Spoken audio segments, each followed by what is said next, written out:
there is a tiny crack in his current relationship. There's something that's missing just a little bit. And I'll tell you what that is. He's 21. He's 21 years old. At 21, I'm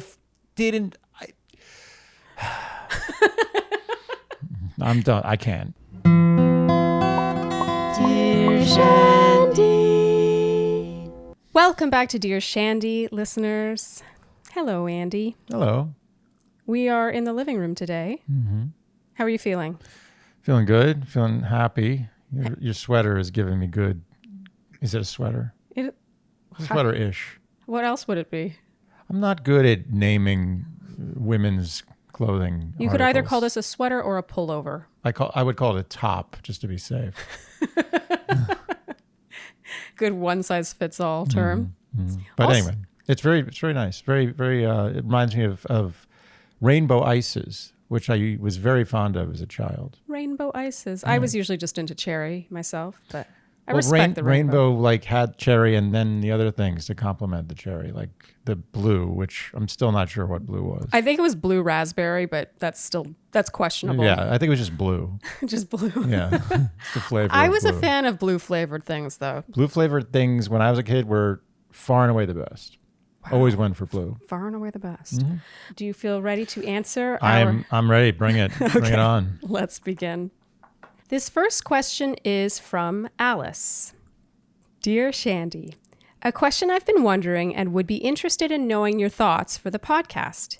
Do you believe there is such a thing as text chemistry? The first time we're talking to people through a dating app is through texting, and the way the other person writes their text can change the way I feel about them. But should it? For example, I like to write out you and full sentences, but the other person may like to use abbreviations like you with the letter and shorter/casual sentences. People's stylistic writing choice is something I notice while texting, and it borderline bothers me when someone texts very differently. I can become less interested in someone without even meeting, simply due to the way he texts. Should the difference in writing be a sign that people may not be mentally similar? Of note, I had a previous partner who, when I first started texting him, he would write out full words and sentences. But then later, after we were in a committed relationship, his texting style changed to be more casual and to use more abbreviations. This change was something I noticed, and after the change, I mildly didn't enjoy texting him as much as before. I'm laughing because I know exactly what she means. Yep. I couldn't help but wonder, A, why his texting style changed, and B, if my first impression of him would have been different had he texted me that way at the start. Interested in what you think, Alice. Alice is one of our people. She's such a Dear Shandy listener. She's a Shandy. I will say this. The first few texts, the first salvos, if you will. I would think more than few. Well, the first weeks, few weeks, maybe months. Yeah, I'm not saying the first 2 or 3. I'm saying the first month of texting. At least. Okay. Depends how intense the courtship is. But my point is that is the courtship period. And the text should be very well thought out and I think, attempting to court from both sides. Yeah. And if your opening shots fired are like you or you're doing anything to day tonight with an N-I number 2 N-I-T. Yeah, I was trying. I realized that just because I was saying it in a way that I knew what it was didn't mean that people knew what I was talking about. Yeah, but the people who listen to this podcast know what you mean. They know what I mean. You know what I'm talking about. It's clear what camp we fall in. Yes. Which is using full writing out words you. and just thinking about your words for more than a half of a second. Mm-hmm. But my point is that the most important time of courtship is the beginning. And at that time, if the only way you're communicating is via text, or at least 90% of the way you're communicating, that should be well thought out and you should be trying to court. Her question was, do you think it can change a perception? We both say yes. And also, my point of that was that it can only go downhill from there. But as she said, she's met, people who are like all eloquent, and then suddenly like a few months later, they're like, you good. And, gets less, you go down, you don't go up in eloquence and texting. It's tricky because I understand the going down of formality, using punctuation. Like, we will text each other far more casually than we did in the beginning. Like, our texts were like perfectly composed in the beginning. Yes, courtship. But you still write you, and so do I. Like YOU, yeah. Yeah. You have two camps. You have, on the one extreme, purely functional. Yes.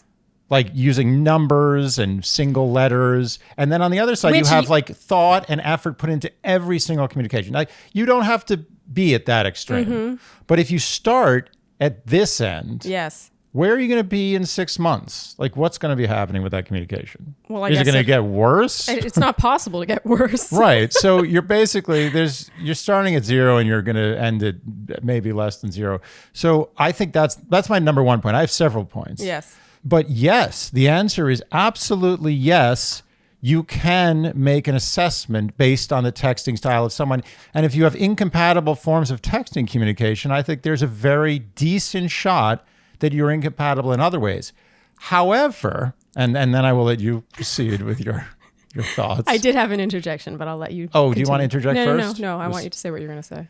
On the flip side, and I have experienced this, there are many instances in my experience, and I'm sure elsewhere, where there is an enormous connection over text. Like, it's like, wow, this is my soulmate. This is my person. This is what I was going to say. I'm glad you're saying it. Yeah. Okay. That was the interjection? Or that was just another thought? Yeah, but then you meet in person, and they're a basket case. They don't have any ability to communicate in person. They only have the ability to sit in front of the phone or computer, think about what they're going to say, craft it, and then send it. But when it comes to interpersonal skills in real world situations, they're not good, or at least not good for you. Yeah. And that's a situation where you are compatible on text and incompatible in life. But I will say that if you're incompatible in text, there's a very good chance you're incompatible in life. That's my opinion. You just took all the words out of my mouth. I really do think that these two circles. One is compatibility with texting, right, which is specific. Mm-hmm. Like, I understand that someone could write out their texts in the way that I respect and appreciate, but then there still just isn't that banter. They're not good texters. Sure. And then there's this other circle, which is people that you are compatible with in real life. And you're looking for those two circles to intersect, and you're aiming for that little spot in between. Mm-hmm. But it exists. It does exist. Yeah. If you're not compatible on text, there's a very small chance you're going to be compatible in life. If you are compatible in text, there's still a decent chance you're going to be incompatible in life, but you've got a fighting chance. Yes. Completely agree on all fronts. Yeah. You took the words out of my mouth. And just one final point. If your texting style is that of a 12-year-old, yes, maybe the person you're looking for and that is also has the texting style of a 12-year-old, so it's irrelevant. You're compatible in the sense that your texting is pathetic and sad. Both of you don't care. Both of you are shitty texters. Yeah, both of you suck at texting and you don't care, and it's not a variable in your existence. Therefore, the texting is irrelevant in that case. So she said, should the difference in writing be a sign that people may not be mentally similar? Yes. But she said, I couldn't help but wonder, A, why his texting style changed. Because he became more comfortable and casual. Yeah, that's not obvious. Rocket science. It's because, he became more comfortable. He doesn't have to, like, put on his best show every day. He was courting her. He was courting her. Yeah, he was writing out you. Yeah, you can't put in a effort every day for the rest of your life. A effort slowly goes, it becomes a different kind of thing. Yeah, I'm just never going to be one of those people that spells you with a single U. But that's not, I'm talking about like really like crafty and clever and like well-written text. Yeah. I'm not saying that. That's extreme. I'm just saying as the relationship progresses, you're going to slowly get to more functional to the point texting. You're not going to be trying to make a point anymore. Yeah. And I recently on Instagram showed a text exchange between us, and I think it showed a certain level of casualness. Yeah. I mean, there's still the love, but it's more functional. It's like, what do you want? Yeah. I can get this for you. Tell me. And then in this case, it was dessert. Yes, a very important topic. Okay, and B, if my first impression of him would have been different had he texted me that way at the start. I think so. I've borderline written off people because of their texting style. Put in the effort. Put in the effort. Yeah. And if you're not a good writer, spend an extra 2 minutes writing the text. All right, do you think we answered this one? I think we did. I'm curious to know if the Shandys, for the most part, agree with us. I feel like they will, based on who I think the people who listen to this podcast are, but I could be way off base. They're going to agree. Maybe people will be like, get over yourself. Writing you with a U is more convenient. Okay, but then find someone else who likes people who write text with the letter U. Yeah. And Which you're fine. should not be difficult, by the way. No, it won't be difficult, so no problem. All right, moving on. This next question is from Impatiently Waiting. Dear Shandy, whenever I hear other women on this podcast and other relationship podcasts, how dare you listen to other relationship podcasts? Yeah, what? Are there other relationship podcasts? No, she's lying. Oh, okay. Share that the guy they are dating tells them they, quote, just aren't looking for a relationship right now. I tend to roll my eyes and think he's just not that into you. Now I am having a hard time accepting that reality for myself. Can it be true that a man can be not quite ready but have full intention to get there? I am 29 years old living in New Orleans. I have had a few 2 to 3 year-long relationships, a slew of 3 to 4 month-long relationships, and a generous number of one-night stands. I like that. That's a very colorful 20s. That's a good rundown. Yes. I'm into it. Along the way, I have broken some hearts, and last year had mine completely shattered. After that happened, I changed my life. I now work out regularly, eat well, no longer drink so much alcohol. I am sadly a binge drinker, but what can I say? I'm from New Orleans. And have shifted my focus towards positivity and personal growth. I really am quite happy, and I am falling in love again. I have been dating a 36-year-old man for the past 5 months who had just ended an engagement 3 months prior to us meeting on Hinge. 3 months, ooh. He, like myself, has a fulfilling/secure career and a relaxed nature. We share similar outlooks on all important things: religion, politics, money, family relationships, how to spend free time, life goals, etc. He practices Buddhism and Taoism. He is an exceptional communicator, and he brings out the very best in me. We have checked in twice on where our relationship stands. Once at about 2 months in, and again now at 4 months. But it seems as though not much has changed. In February, he told me he needed time to get to a place where he could be ready for a relationship again. Though at that point I was ready to commit, I accepted his hesitancy because I know I cannot fully understand what he went through. From what he tells me, and he tells me a lot, it seemed like a pretty mutual breakup. By the end of their 1.5-year relationship, she was a different person, and her immature/destructive behavior drove them apart. His side of the story, but okay. Right. You always have to take that with a grain of salt. Yeah. He assures me that he has no regrets or wishes that things had worked out with her, but he is still very hurt and grieves the loss of her 6-year-old daughter in his life. Despite this, our relationship has continued to progress. We text constantly, we hang out once or twice weekly, stimulated equally by both of us. I like that, stimulated. We have amazing sex, and we are both open and willing to be vulnerable with each other. He brings me gifts that show he is thinking of me, he reassures me that he likes me very much, and he frequently plans things for the future. For example, we have a beach trip booked for the end of summer. In every way, it feels like we are in a committed relationship. When we have discussed this, he tells me he just can't wrap his head around the idea of being in a committed relationship so soon. He, quote, wants to feel single longer, unquote. When I ask if there's anyone else in the picture, he says that there is no one else that could make him want to move in that direction. Though I have not gotten a clear answer as to if he is still going on dates with other people, he implies that he is not. I do think he is still active on multiple dating apps. And then she has her questions, underlined in point form. How long is reasonable to give him to figure this out? Do I stay while I give him that time, or is that letting him have his cake and eat it too? Instead, do I need to completely separate myself from him until he can, maybe, be ready? Or am I simply ignoring the obvious, that he is just not that into me? One last question. Andy, if your divorce with your first wife occurred later in your life. My what? Apparently you were married and got divorced. I think she means engagement. Oh, it's like, how does she know? I've kept that a secret. No, I have not been divorced. But yes, I did break off an engagement. Yes. So, okay, Andy, if your broken engagement occurred later in your life and you met Sharleen only 3 months later, would you still have been ready for her, or do you think you may have taken things slower? Much love to you both, impatiently waiting. We interrupt this program to give you a really good gift suggestion for Father's Day. Mm-hmm.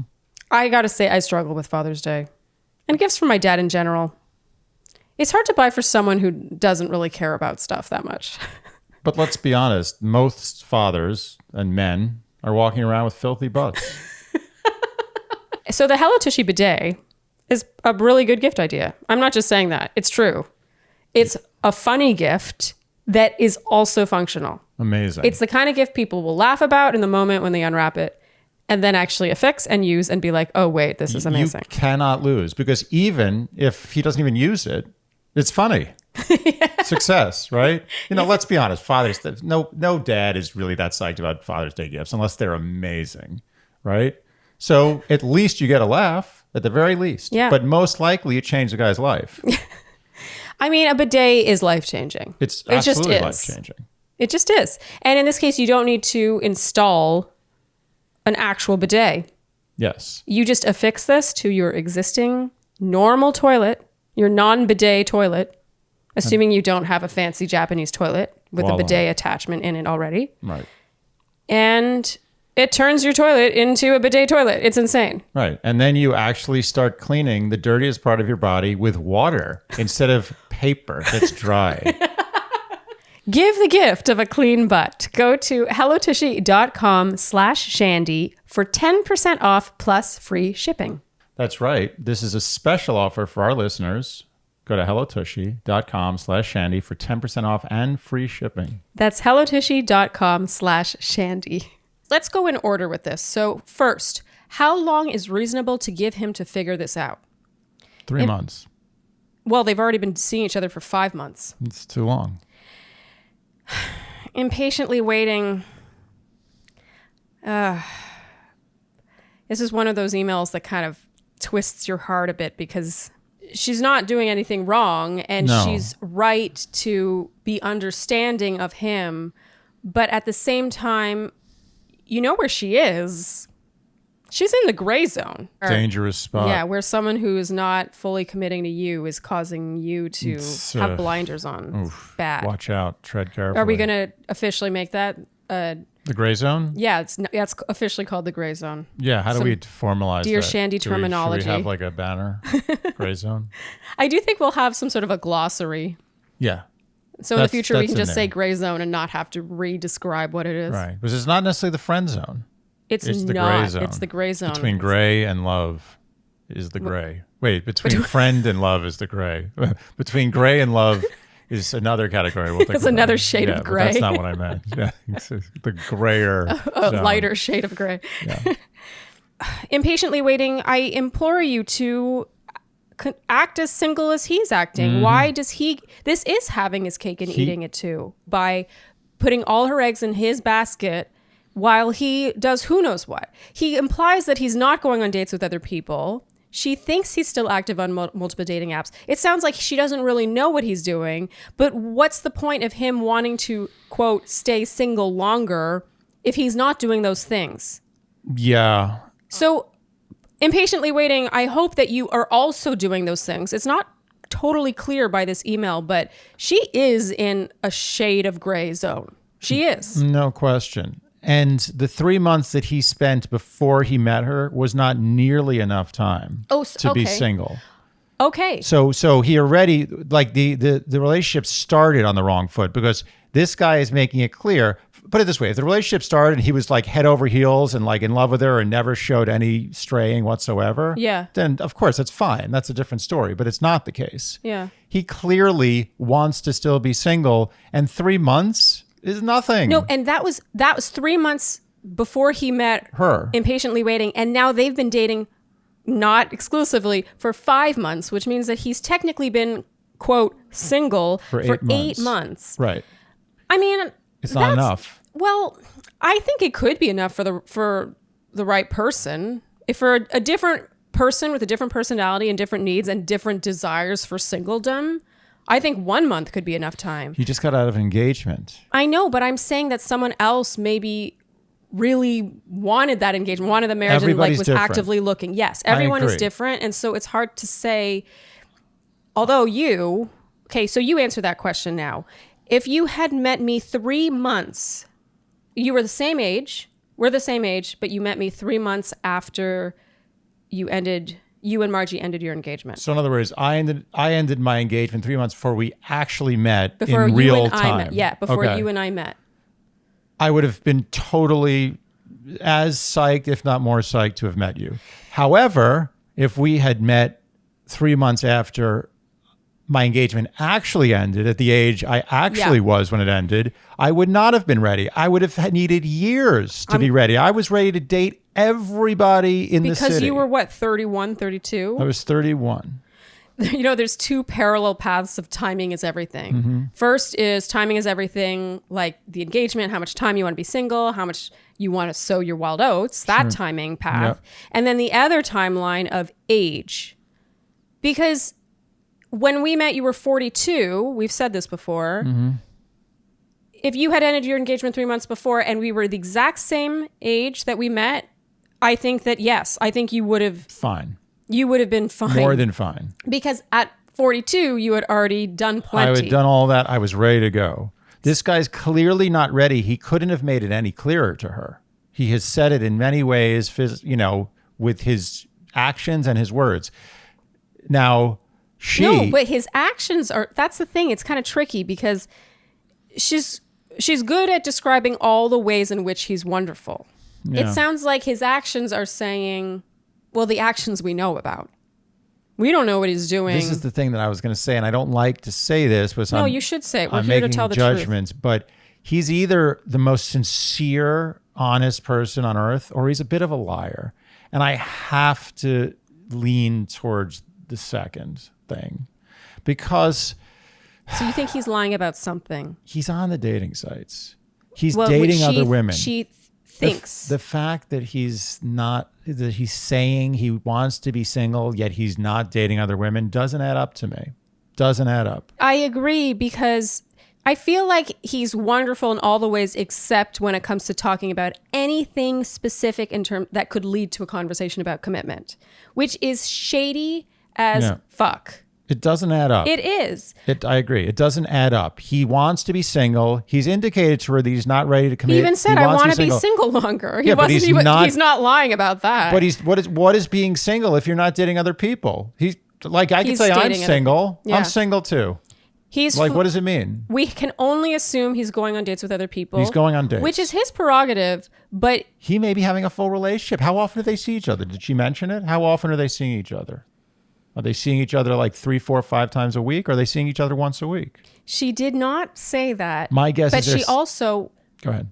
No, say what you were going to say. My guess is they're seeing each other infrequently, is my guess. Oh, interesting. The nature of the seeing is something that everybody who writes in has to include. Yeah. Are you living together? Are you not living together? How many nights are you seeing each other? How many days are you seeing each other a week? It's funny. I never really took that into account until I knew you and we started talking to my girlfriends about their dating stories and we started doing this podcast. You would always... That was like top 3 questions you would ask. Yeah. How many dates do you have a week? Are they sleepovers? How many evenings, nights are you spending with this person? How many nights a week does your partner send you a good night text? Or do you say good night to each other? You're all about the good night text. Yeah. It's very interesting. What are they doing if they're not saying good night? Who knows? Impatiently waiting. I feel like we're not giving you what you want to hear to this. But although maybe what you do want to hear is that he's simply not that into you. I'll tell you what she needs to hear is that she's got to take the reins. Yes. I'm not going to go as far as saying ghost this guy. That's just ridiculous at this point. But you have to make it clear that you're not going to play this game. Yeah. They've had 2 conversations at this point. She said one at 2 months in and again at 4 months in. And nothing has changed. Impatiently waiting for your own sake. act single. You can continue to date him. Sure. But take the blinders off, step clearly out of the gray zone and into another zone, which will be the shade that is charcoal. The charcoal zone. Where your blinders are off and you're giving other candidates the consideration. Or make it even simpler. Just give what you get from him. That's all we're saying. Yeah. We're not saying cut it off because it sounds like he is lovely in many ways, but he's not committing to you when you've made it clear you want commitment. So have your cake and eat it too, because I can promise you that he is enjoying his cake and eating it too. By the way, a phrase that to this day, I have no idea what that means. I know what it means, but it doesn't make sense. It doesn't make sense, but it's so catchy. I think what they mean is you can't purchase your cake and eat it too. Even that doesn't make sense, but I think that's what they're saying. You either get to eat the cake or you get to pick the cake. Doesn't make sense, but everyone knows what it means. Does it come from the Marie Antoinette quote, "Let them eat cake"? I don't think so. Oh, am I just trying too hard? I mean, maybe. I don't know the history of that quote, but I can tell you that someone explained it to me once, and it was that you cannot both purchase your cake yourself and eat the cake. Why? I don't know. Oh, because when you buy a cake, it's usually for someone else? Actually, that makes sense. It makes sense. Who buys a cake for themselves? I mean, I know someone who buys a cake for themselves. Me? Yeah. Should we tell the story about when I ate the entire top of our wedding cake? That was amazing. Should we actually share that? That's actually a funny story. Go ahead. Well, for anyone wondering, I think you're supposed to save the top of your wedding cake for a year in the freezer, and then you eat it on your 1-year anniversary. I believe that's how it's done. Yeah, we put it in the freezer, and then I gradually ate it over the course of another few months. There was like every night, Sharleen would have a plate with like a tiny little piece of cake on it. Yeah. And it was just like a nightly thing. And eventually it was gone. What can I say? I'm not one for tradition. No, and you love cake. I love cake, and it was amazing cake. And it was in the freezer. What did you want me to do? No, I knew that cake was in dire jeopardy. So it is what it is. I put it in that Tupperware with the best of intentions. But the second that first cut was made, it was the cake over. Was doomed. It had no idea how its life was almost over. Honestly, who wants a freezer burned year? No one wants it. Yeah. But you love cake. I love, and I don't mean that in a derogatory way. I'm saying like specifically cake. Of all desserts, you love the actual cake, not even the frosting part. No, you love the I could have cake without the frosting. What do you call it? Angel food? What do you call the cake? The spongy part of the cake. Yeah, just what's that called? Cake. Yes, cake. You love cake. I do love cake. It's my dessert of choice. Yeah. I'm not a huge cake person. I actually think there's a lack of cake on dessert menus. There's usually some kind of like flourless chocolate, whatever, which is such bullshit. It's too dense. Or a chocolate mousse cake. Oh, mousse cake. No one wants mousse in their cake. Right. Or a pie. But a not pie often is a separate cake. Category. Like pie, I respect. Remember when there used to be on every menu like a traditional like chocolate cake? Yeah, I miss those days. Yeah. Because that ended like early 90s, late 80s. I'm telling you, the regular old chocolate cake with like, the layer in the middle, or even 7 layer. First it was 1 layer, then it was 7 layer. Then suddenly it was like mousse, and then it was molten. Yeah, now it's a molten cake. Yeah, well, no. That is. After mousse, it was flourless, and then it was molten. Yes, I missed. That's what I was thinking. Flourless, and then it was molten. Now it's molten. Now you're going to see molten on every menu, but you're not going to see. You ask chocolate for cake, you can assume it's molten. Yes. So I miss a just traditional slice of cake. Yeah. It doesn't have to be chocolate either. Yeah. Why were we talking about cake? Because when you buy a cake, you typically buy it for someone else. If anyone were to buy a cake for themselves, it would be me. And I wouldn't. I mean, that's hardcore. I would buy myself cupcakes.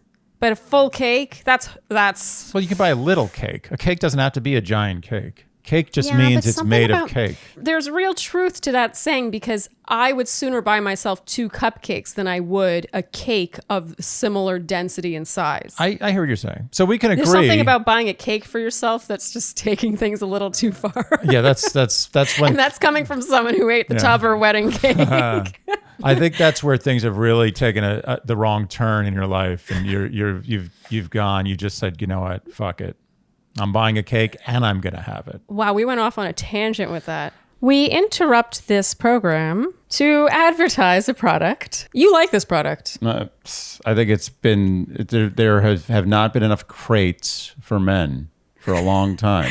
But yeah, now there's an option for giving the gift of a crate to a man in your life who loves, they pretty much have something for everyone. It's amazing how many crates they have. Yes. I don't know how they keep their inventory. It's like 100 crates. And we're talking like a beer making crate. There's a jerky lovers crate. You were torn between the Bloody Mary crate and the pour over coffee crate. Yeah. I'm still torn. You ended up going pour over. I did. Pretty much you can send a crate, a themed crate, to the man in your life. It's a great Father's Day gift. It's a great any gift. I mean, a man likes to get a man crate. Yeah, and I think in general we underestimate how much men love to get gifts in the mail. Yeah. Like my dad is like, no, I don't need anything. I don't need anything. No. But then when he gets something, he's pretty stoked. They're going to like it. And it's one of those gifts you almost can't fail with. Because if you're a girlfriend or a wife or whatever, you even if you're a terrible girlfriend, you have a general idea of what your guy likes. Yes. And there's literally 100 man crates. If you can't pick one that he's going to be stoked about, then you failed. Then there's something wrong with you. Yes. Man crate is not to blame. Now through Father's Day, June 20th, don't forget, you can get 20% off site-wide when you spend $149 or more at mancrates.com/dearshandy. Yep, that's right. 20% off when you spend $149 or more at mancrates.com/dearshandy. That's mancrates.com/dearshandy. But the point is, getting back to the original point, yes, after we've concluded that having your cake and eating it is actually a good phrase, despite seemingly kind of hard to understand at first. Yes. It makes total sense. Yes. You can have your cake and eat it too. Hopelessly searching, whatever her name is. Unrequitedly loving. What's her name? Oh, impatiently waiting. She can have her cake and eat it too, because he's having his cake and eating it too. And if you think he's not eating that cake, you're wrong. Yeah, and it doesn't sound like he's lying to her either. No, he's kind of being, that's another thing. You called him a liar, but I actually think he's being kind of honest. He's being a player, but he's also not lying to her. There's the only thing more definitive than being lied to and finding out is being told the truth. Yes. There's nothing more definitive. When a guy's like, look, I want to be single, I'm into it. It is pretty bad news. I'm going to say something that I think is probably going to sound really harsh, but I think it's the truth. If he were really 100% sure about her and not willing to lose her, he would want to make sure that she was not single. He absolutely would. And he would absolutely not tell her that he wants to be single. So right now what he's doing is, I think he likes her. But he also wants to see if there's something better out there because he hasn't been single long enough. She has given him the green light to put her on the back burner. Yeah, she's allowing this to happen. And she has to stop that dynamic.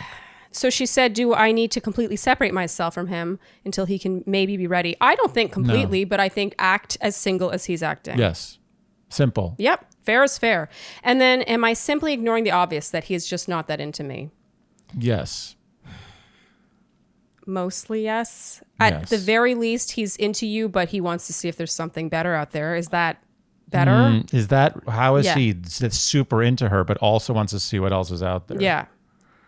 He's not into her enough. Maybe she can convince him that he should be more into her, but to do that, she has to change the dynamic first. And then finally, last question. I think, Andy, you sort of answered this. If you and Margie had ended your engagement 3 months before you and I met, when we met, yes, you would have committed to me. 100%. But had it happened when it actually happened, meaning when you were 31. Can't say for sure. Yeah. And I really, really like you. You know what I mean? All right, impatiently waiting. Yeah. I feel like you knew what we were going to say to this. Yeah, she's got her work cut out. This is one of those mirror questions. You knew what was coming and we're shining that Why do I think mirrors shine? I always say shining. We shine the mirror. Why do Instead I of reflect? We're reflecting. We're just holding up a mirror. We're holding up a mirror, and then what you already know is being reflected there. Nicely done. I got there. Okay, I'm patiently waiting. Good luck. You can do it. You can do it. I believe in you. This next one is long, but I chose it for you. It's a longie, but a goodie. This next question is from Ursula. Dear Shandy, I look forward to your podcast every single Thursday. I have been struggling in dating, but your podcast helps me feel like I'm not alone. You both make me smile and laugh and have restored my optimism that although dating can be a roller coaster at times, I will be okay. Yes. I tremendously appreciate receiving the no bullshit, say it like it is advice from you both. Thank you times a million. How nice. Ursula, thank you. Thank you, Ursula. Thank you. Good reading of the compliment. That was the first one with a compliment in it. Yeah, where are the compliments? I am a 27-year-old female living in Kamloops, BC, Canada. I met a guy, 34, very soon to be 35, whom I went on 3 dates with. It was clear after the second date that we had a great connection. The date was an afternoon coffee date, but we ended up going for a very long walk, sitting and talking on the beach, and even grabbing a meal after. I didn't feel like saying goodbye to him at the end. We talked about so many different things, and I felt very comfortable and myself around him. Our sense of humor was also very compatible. We laughed at each other's jokes and had great banter. This was very refreshing, as my past dating experiences and relationships seemed to lack this. Our third date was a picnic by the lake, but the weather was not great, so I suggested continuing it in the backyard of his townhouse. He agreed and said he was thinking about asking me if it would be okay to do that. I was excited. This is such a nice email so far. It's so cute. So Canadian. I was excited with an exclamation mark. I was having a great time and wanted the date to keep going. He told me that his place might be, quote, a little messy with some clothes on the floor, but it wouldn't be too bad, Behold, unquote. a little messy. Oh, my place a little messy. You could see where this is going. Yeah. I had told him that I'm sure it would be fine. When we arrived, I got the tour and I immediately felt a bit overwhelmed. That overwhelm quickly grew to disgust as I saw more and more of his place. He had a room full of old furniture he said he didn't use and seemed to have no use for. Twin beds, multiple mattresses, and an old couch in what was supposed to be his, quote, home gym. Ah, serial killer. Or hoarder. Yeah, or both. One room's floor was dusted with what appeared to be cat litter. His sink boy. was full of dirty dishes. Oh, the dear. bed was unmade, and the sheets looked like they hadn't been washed in a very long time. Well, he warned her properly. There were random things scattered and out of place and things on the floor, not just clothes, but cookware and boxes of baking soda and other knickknacks. Oh my God. Good. His upstairs Lord. bathroom was a disgrace. A little mountain of toothpaste leaching out of the tube. She's such a good writer. It's so vivid. Yeah. This is like a horror movie. Hair peppered all over the counter, and the bathtub, the nastiest I had ever seen. It was black, cloaked in something, but I couldn't tell what. And it was so bad that I couldn't help making a joke about it and saying something like, wow, that tub is something else. Exactly the right thing to say. Ursula, I like Shandy's Ursula. a fan of Ursula. Big Ursula fan. Yeah. He defensively said it was recently cleaned. And what I saw was just his short hair from the regular trims he does before having his morning bath. I would never have a bath or even a shower in that tub. There was also no soap and not a towel in sight, so I went to the kitchen. He told me he was just using the shampoo as soap, and there was a towel, but it was hard to see. I mean, that's usually, I've often stayed in some nice hotels, and that's usually what they say when you ask, where's the soap? They say, use the shampoo, and there is a towel, but it's hard to see. Like, oh, thanks. That's a standard room service call. The worst part is that he never took his shoes off when inside the house, which I personally find repulsive. Oh, we like Ursula. Ursula, you're going to find a lot of Americans repulsive then. Yeah. I also find it hilarious that was the thing that put her over the edge, is the shoes in the house. Like, the guy's in a full, serial killer level hoarding house. As a Canadian, But I get it. I respect that. I'm constantly amazed at how in this country people will be so on top of cleanliness in some ways and then just walk around their house in their shoes after being outside all day. It's the weirdest thing to me. No, it is weird. It's so weird. Our Canadian listeners, please chime in and make me feel less weird, because I've been living in this country for a while and I am still just flabbergasted every time by the shoes in the house situation. Agree. You taught me, actually. I was one of those. Which is so weird because you're such a neat freak. I know. It was a blind spot. I'm so glad you taught me. I couldn't. That's probably why I was getting sick. It was the shoes. Probably. Think about how ridiculous that is. You're stepping, first of all, nonstop stepping in dog piss. That's a guarantee. Almost guaranteed you're stepping in dog shit. And then all the other crap that's on the street, it's all on your shoe. And every step you take in the house, it's like. I like the sound effects. Okay. Well, Ursula, we're on your side. I'm sure people will chime in and tell us that we're crazy, but I feel like my fellow Canadians will support us. When I politely asked him if that was normal, he said he has, quote, orthotics, which is the reason he keeps them on. I'm finding his defensive-ness a little... I mean, maybe he does have orthotics, but... I still can't get past the tub. The tub. Yeah. I mean, like, is he dissolving bodies in that tub? Like, what's going on with that blackness? Dissolving bodies. I love that that's where you went with it. That's immediately what I thought. Anyways, I tried to look past this all during the date, and I am being honest when I say I did truly enjoy my time with him as we laughed while watching Groundhog Day. He drove me home, we kissed, and I told him how much fun I had. However, that night I did not sleep well. I tossed and turned and had dreams and thoughts about what life would be like with this guy, constantly disappointed with the state of the house and feeling like a nag or his mom when asking for help cleaning. About a day of thinking things over, I messaged him thanking him for all the fun times we had, but that I didn't see long-term potential and wished him the best. His reaction to my rejection was desperate, and he sounded very upset and asked for the reasons why, but then quickly mentioned how his house is usually cleaner, that he is out of practice with relationships, not having been in one for years, and the COVID loneliness kind of, quote, got him down, and he assured me that he could change and be better. It's sad. I'm confused. Did she tell him why?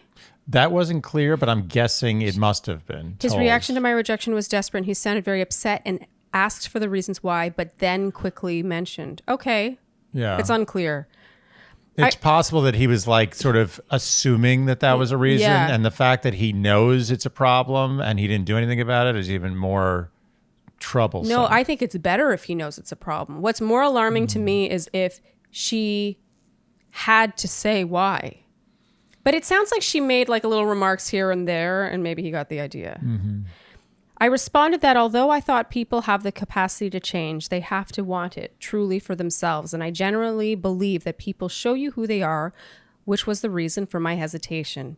He went on to beg me for another chance and told me that his housekeepers could come twice as often. How could he? More than once a decade? Twice, once every 5 years. Am I completely off my rocker with this one? I read an article somewhere that said how someone lives is an extension of themselves, and seeing someone's home can tell you more about a person than several dates outside of the home. I do think there's truth to that. What are your thoughts on this? He has amazing qualities and we seem compatible in many ways, so I was especially disappointed by the state of his living arrangement. I live alone and take pride in keeping my place clean and tidy. However, I understand that life can make our homes messy sometimes. For example, working long hours, moving, etc. In talking with him, I know that he didn't have a great excuse for the state of his home because he said he had cleaned a bit beforehand. Oh dear. And I know that he has several days off between his 4-day work shifts. What could living in an unclean home say about a person? Can this be improved? Do you think I was too harsh in rejecting him and need to give this more time? Or could big differences in cleanliness truly be a deal breaker? I really look forward to your advice. Sincerely, Ursula. First of all, unclean home is a kind reference to this home. Yeah. Like, what's going on with the black bathtub? Yeah. How is that even possible? It just sounds really scummy. It's like there was a so film. much scum. There's so much scum. And then there's just dirt everywhere, so the dirt attaches to the scum, and then it becomes black. That's the other thing. It could be dissolving bodies. You actually have had a sort of experience? I've had some of these experiences. Multiple? Yeah, a couple really stick in my mind, but I've had a few of these. My opinion is that the state of someone's living place is a very good representation of their mind. Okay. Usually. And that doesn't necessarily mean that they're a bad person. No. Or they couldn't be a good partner in many ways. But it's sort of a state of a chaotic mind, a state of a mind that's not at rest. That's or sort not of at peace. Not at peace. There's something amiss. You can't live in an absolute mess of a home and be completely normal. I dated a girl for a little while that was very attractive. She was bright. She was Seemed normal. Seemed totally normal. Had come from a good family. And literally, to get to her bathroom, it was like a one tiny little path you could get between like just mountains of clothing. Oh. And then the towels were on the floor.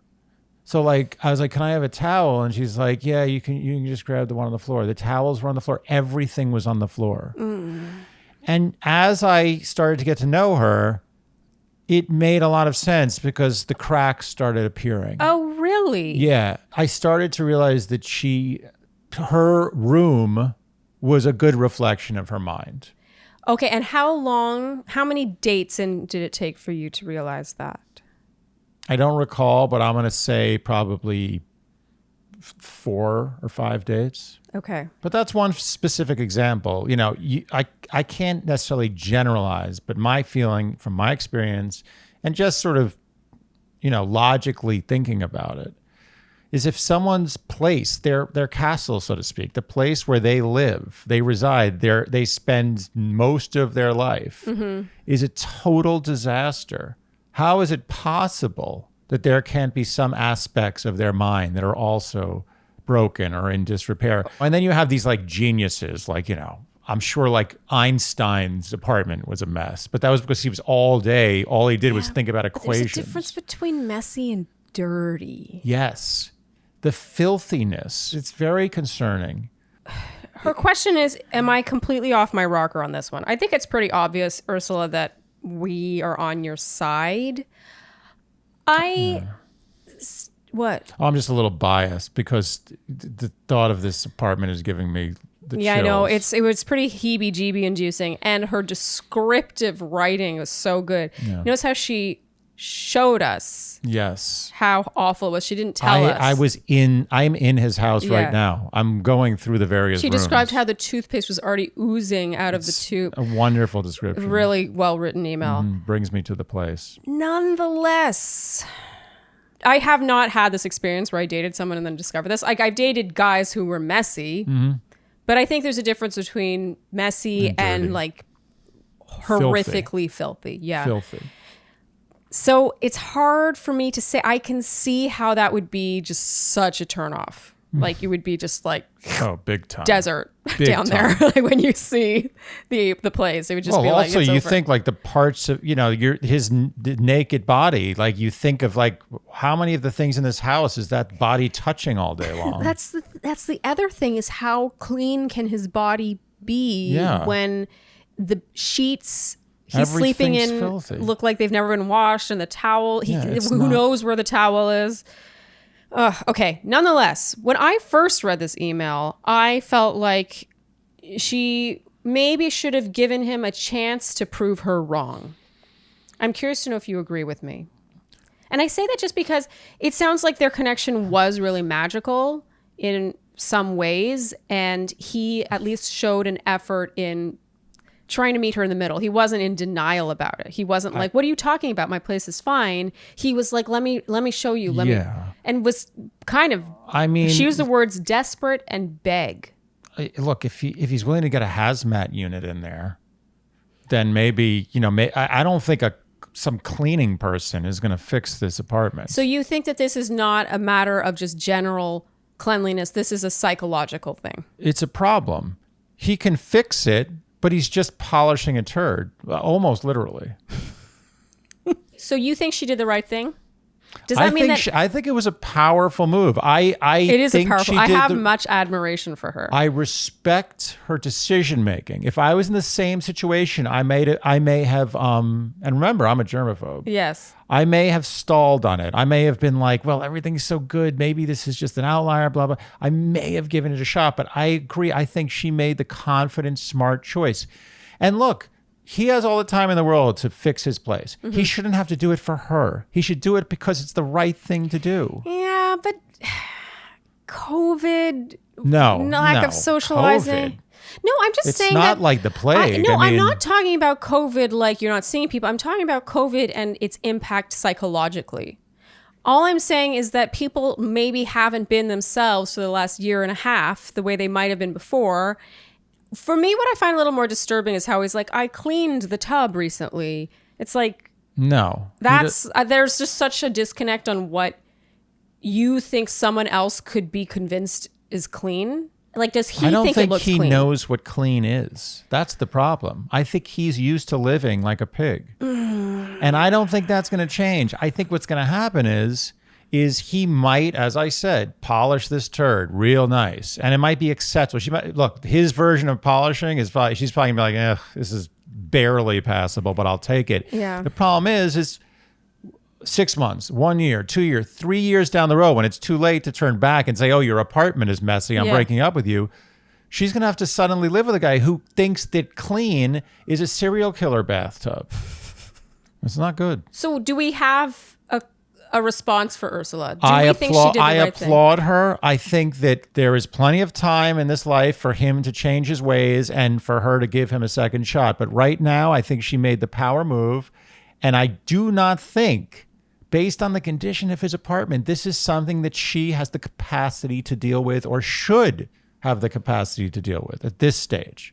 Let's see if he can change things. Let's see if this was just a momentary COVID lapse of reason. There's time. She should keep one little toe in the water. Oh, just keep her tabs on him. Yeah, just keep tabs on him. But she made the right move. She did it early, because if she does it 6 months, a year down the road, it gets real weird. But she's like, after all this, you're going to leave me because my apartment's dirty? Yeah. It gets real difficult. She did the right thing.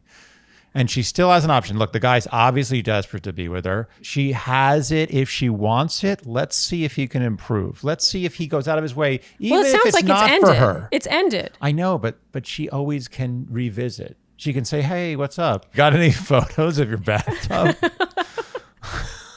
Yeah, I guess I have a little more empathy/sympathy for the guy, just because I think that when you're living on your own, you can sort of you can get warped on what normal is. He's 36. He's 34. You're right. He's a little too old to be 34. using that as an At excuse. 24, I give this guy a pass. Full pass. Yeah. Not, 3/4 full pass.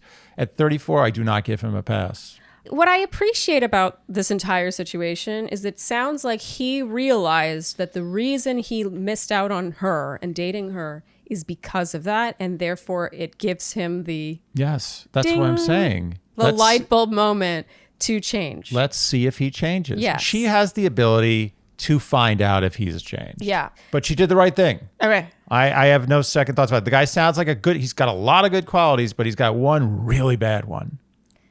And that's not one you want to live with for the rest of your life.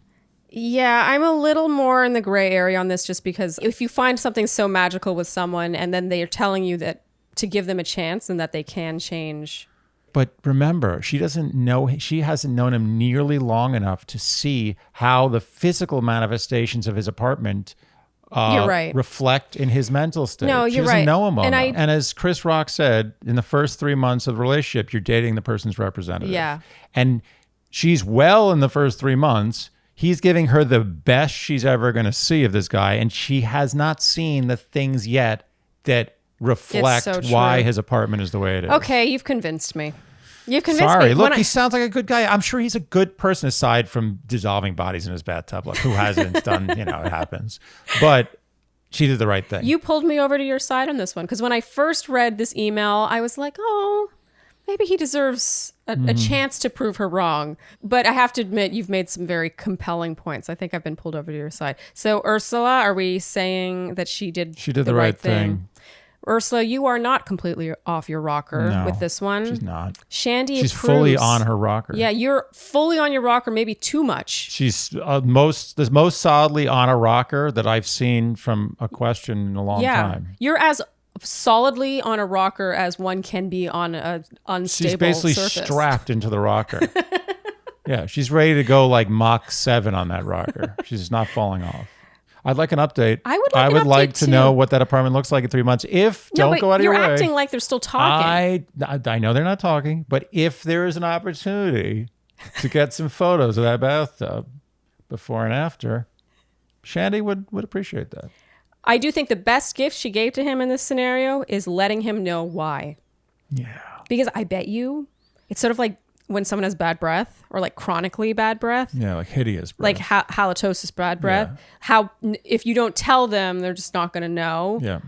And I mean, who wants to be the person to tell them? I know I don't. In this case, I'm sure this has happened before where women see his place. And they just ghost him and he doesn't know why. Yeah, exactly. Yeah. So now he knows. Let's see if he changes his behavior. If he doesn't, then you know who he is. Power move by Ursula. Ursula. Shandy not respects playing games. you, not Ursula. Playing games, Ursula. Moving on. This next question is from Josh. Josh with an I at the end, or just Josh? Josh. Just Josh. It's a male. It's a man Shandy. person. Yeah, a man person. Very exciting day. Yeah. Hello. I am a new listener and I absolutely love y'all's rapport and insight. A Southern gentleman. Another Southerner. I hope my question situation provides some quality content advice for tons of listeners. Dear Shandy, I like the intro. High aspirations. This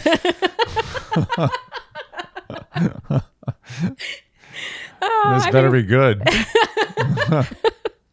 Dear Shandy, I'm 21 years old and from Texas, as well as all the other concerned parties in my situation. I'm currently in a 1.5 year long relationship, as well as my senior year of undergrad. We're exclusive and semi-committed towards our future together. No red flags or even reasons to feel like it should end, but I cannot get someone out of my mind, whom we'll call C. I met C in driver's ed all the way back in high school. That's cute. Driver's ed romance. Those are hot. And immediately knew she was someone who would keep my attention. Beautiful, intelligent, etc. We began to go to movies, hang out, all the high school works. Ha ha. However, went to different schools and ended up just friends. Dated someone else in high school, which ended just before I went to university. But C was a problem for that ex. Me keeping in contact with C while with this ex made her uncomfortable and jealous. Coming into university, I made it a point to enjoy singleness for a year and see how I, as an individual, could thrive. As we all know, relationships are two different people bringing different and unique things to the table. But I see C across the quad. She came to the same university. My first semester, me and C hung out almost every day, joined the same artistic club, longboarded all the college works. Haha. Is that a thing now? Longboarding? Is that like a skateboard that's long? I'm more hung up on the high school works, college works thing. Oh, let's just accept it. It's something.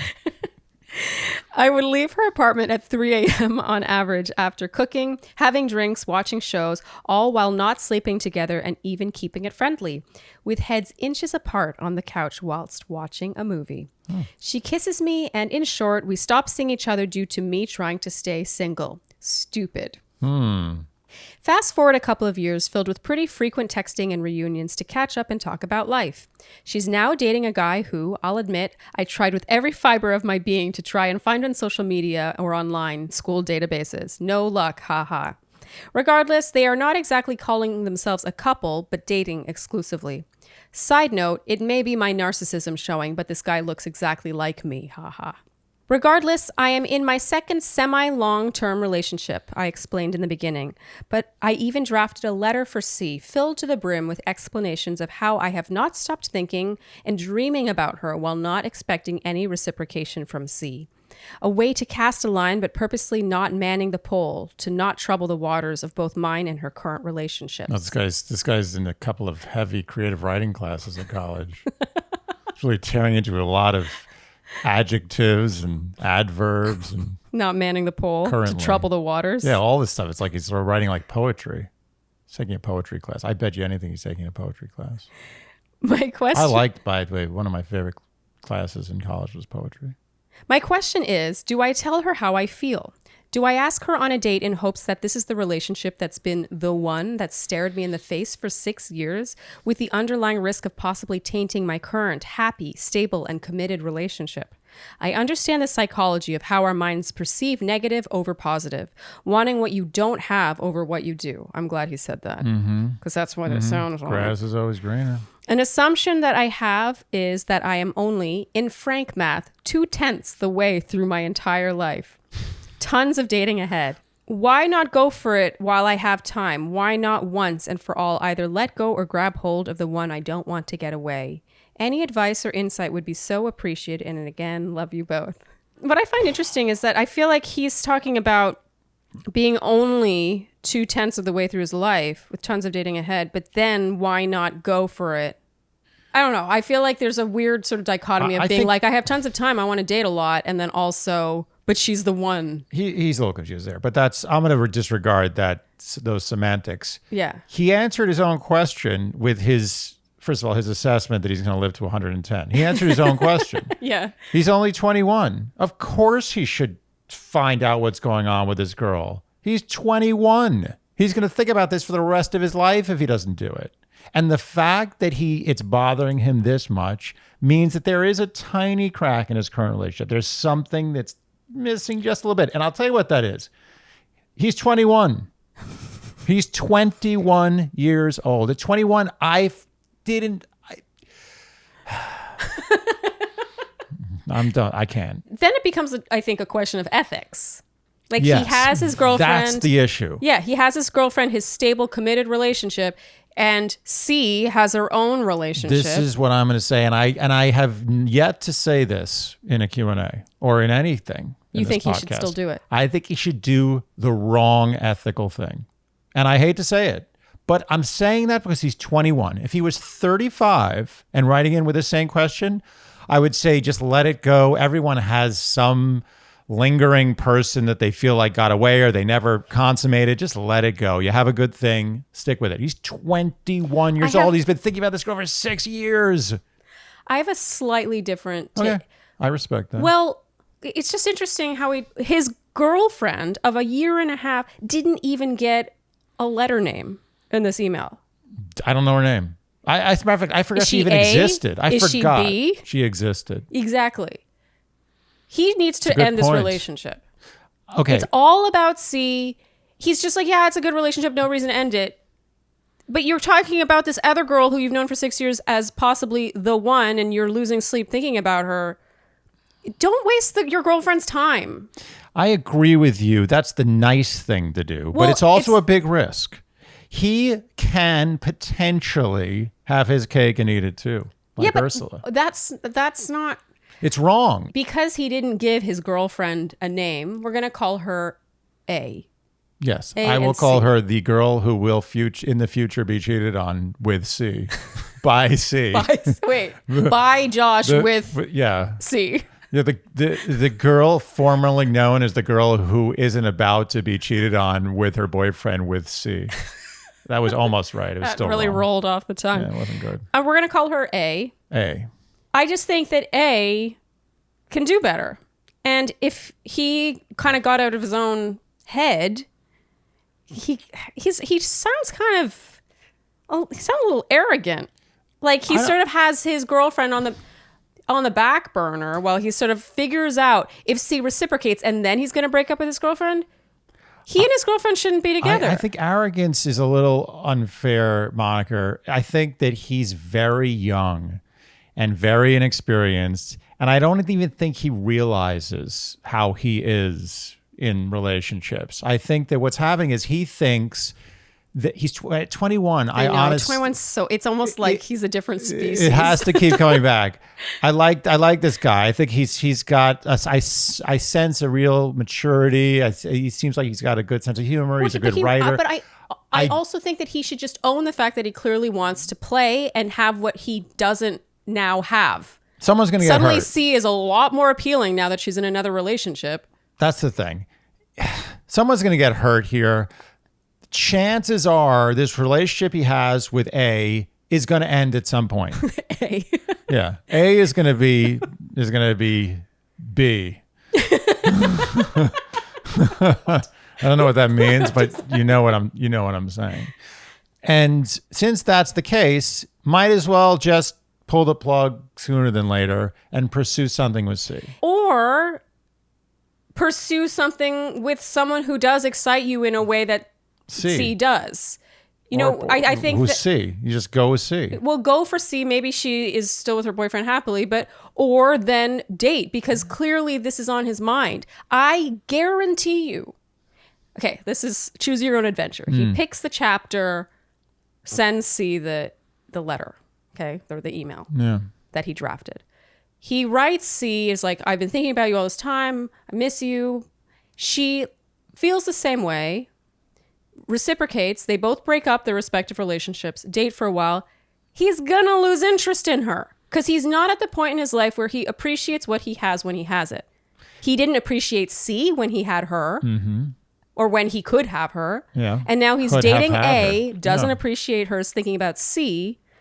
I think it's really, really important to get a handle on that flaw in your mental makeup sooner than later, because I know men in their 40s who still fucking do this shit. Yeah. I know I sound really harsh.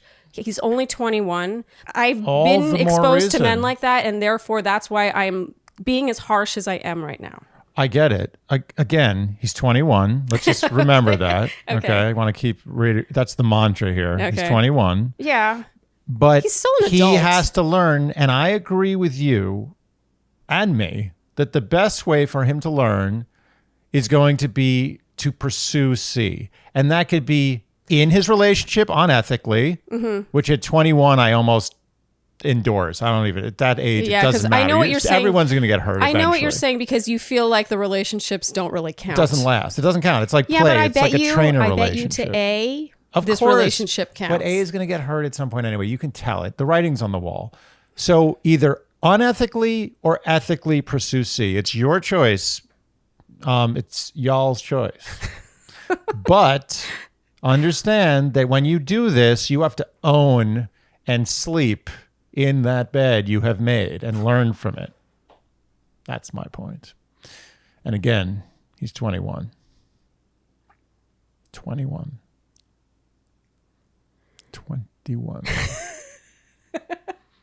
I mean, it is really young.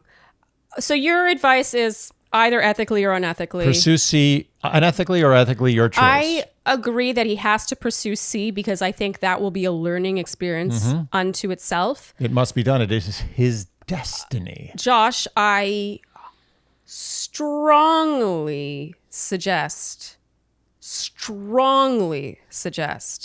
that you break up with A before you pursue C, because then you learn. That's a learning experience unto itself too. You learn what it's like if C doesn't reciprocate. Then you can notice whether or not suddenly you miss her a lot now that C was never an option and you no longer have her. And also, don't underestimate the damage something like this can do on a 21-year-old girl. Oh, she's going to be hurt. That's what I'm saying. She's going to be hurt no matter what in this situation, assuming she thinks this is as stable and committed as she thinks it is. Him reaching out to another woman and him just leaving her suddenly for someone else who she's known that he has known for 6 years can do deep, irreparable damage to someone. It can affect her self-esteem, her fragile 21-year-old self-esteem. It just makes me really angry, honestly. You can go after C, and I actually really think he should, because that, like I said, will be a huge life lesson no matter what, whether he gets C or doesn't. But I don't think it should be at the cost of A's self-esteem. I agree.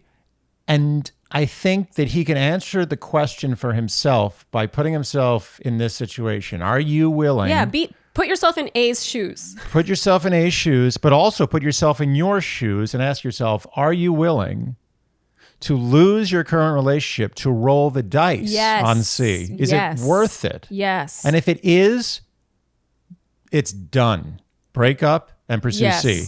If you don't know the answer to that question, it's more of a quandary. Then you have to either be an adult and say, you know what, I can't have everything I want. Mm-hmm.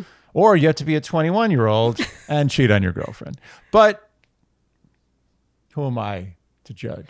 For me, it's not just cheating. That's why I'm being as harsh as I am about him. He's already cheating, by the way. Yeah, emotionally. 100. He's already cheating. But what makes this worse is it's not like some girl he met at a coffee shop or at his new job. It's a girl who has been around for the entirety of his relationship and who I guarantee you, A, has had some jealousy or weird feelings about, has had some intuition about. And I'm sure he downplayed it, was like, oh, we're just friends. It's fine. I guarantee you all of this has happened because I was also 21 once. Yeah. And therefore, I don't think I was ever the 21. worst thing you can do to anyone is make them feel like their intuition is invalid or wrong when it's not. Yeah. I'm getting kind of upset about this one. Do you have more of a heart for Josh? He's only 21, blah, blah, blah. Listen to Andy, Josh, which is ask yourself if the mere possibility with C, the rolling of the dice, is worth losing A for. And if it's a yes, this is a no-brainer. I think it's a no-brainer no matter what. He has to go after C and ethically end it with A. I will just tell a personal anecdote from when I was exactly 21. Okay. And I had a wonderful, it was my first girlfriend. She was wonderful. Yeah. Wonderful. Not one single bad word to say about her. And she went away. She graduated. Okay. She was a year older. That sounded very like she went away. They took her away. So she was away, and there was a girl I had my eye on for quite some time. Okay. And when she was away, I consider to be, to this day, the worst thing I ever did. Okay. As a man in a relationship. Okay. I pursued this girl. Yeah. And I broke the girl's heart. You broke your girlfriend's heart. Broke her heart. She found out viciously. I told her. Okay. She was devastated. I felt terrible, but I will say this: it unplugged the pipe. I'm not making that analogy. It's not dirty. It did kind of unplug that as well, but it unplugged the life. My life was stuck in this relationship, and this was not the relationship for me. Yeah. I look back on it, it's like hilarious that I actually was thinking about marrying this girl. It's like, I think this is it. It's hilarious to think that. But I needed this act of infidelity, and I did it wrong. I did it the wrong way. I was a jerk, and I still to this day regret how I did that. I was 21. Again, I was 21. But it got me out. I never stayed with that girl. You know, that girl lasted for a while, and I moved on with my life. Oh, the girl that you cheated on your girlfriend with. Of course I didn't say. Obviously, I'm with you, but it didn't even last that long. No, but I mean, it wasn't a real thing. It was a real thing for a while, but it ended. Okay. And it ended when I was very young. So, and I moved on, but that got me going forward again. That got me going on with my life. I did it the wrong way, but I was 21. I was learning how to do things. It was a bad thing I did. But what I'm saying is that sometimes these relationships, when you're really young, need to end, and sometimes they need to end in a way where people are getting really hurt. No, I agree. They need a catalyst. Question: the girl that you had an eye on, did your girlfriend, did you have a relationship with her? Like, what was the relationship between them? Did she know that you? I don't quite remember, but as I recall, there was some suspicions that there was something going on. Oh, interesting. But regardless, it's now all I am ancient very history. happy and guilty that I did what I did. Yeah. And I think he needs to do, as I said, one of the two. This relationship, because he has such a wandering eye for this girl, is going to end. I know it. It is. Yeah. It's going to end with A, one way or another. Yes. The question is, do you do it in a way where you really, really, really, really hurt someone in ways that you may not even know? Yeah. Or do you do it in a way where you hurt them, but they recover in decent time? And as Rudyard Kipling once said, is that if a man can wager his entire life savings on a single game of pitch and toss, that was a game that I guess they played back then in the 1800s, and lose and never speak a word of it, then he is a true man. And that's what this guy, Josh, not as poetic as that quote, but Josh needs to roll the dice on C. He's 21. He has many years to mess around and figure out things. Do it. Save A, the eventual heartbreak, and see what happens with C. Well, he's going to break her heart no matter what, but it's just, you can do it in a less damaging way. And I'm not on my high horse about this. You know I've cheated too. At 21... Oh my God. I know. So Sharleen at 21, you do not want to date 21-year-old Sharleen. Actually, at 21, I was hopelessly in love. It was later on that I cheated. True. I cheated at 19 and then later in my 20s. Nice. So it's not like I'm on my high horse about things here. Yeah. But it's, for me, it's the fact that C has been on his radar for so long in a way that I highly doubt A does not know about her. And I think that it kind of makes things a little dirtier and more hurtful and damaging. Yeah. But they're 21. I think that in the long run, this will all be funny anecdotes that maybe they reminisce about on a podcast one day. Mm-hmm. If there are even podcasts in that day. Who knows what the next thing will be. I know, it's so true. Yeah. Podcasts will be like a podcast. Yeah, podcasts will be like cassettes. Okay. Do you think we answered this one? We did. Josh, choose wisely. Roll them bones. Roll them bones.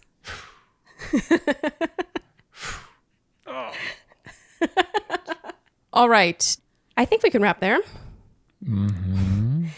Thank you so much for tuning in to this episode of Dear Shandy. If you enjoyed what you heard today, you can keep Dear Shandy in business by liking, subscribing, hitting the notification bell, telling your friends, leaving us iTunes reviews and ratings, and generally doing all the things you would do to keep a little podcast like ours in business. Business. And on that note, I think we can wrap. Let's do it. Thank you so much for tuning in to this episode of Dear Shandy, and we shall see you next time. Bye. Dear Shandy.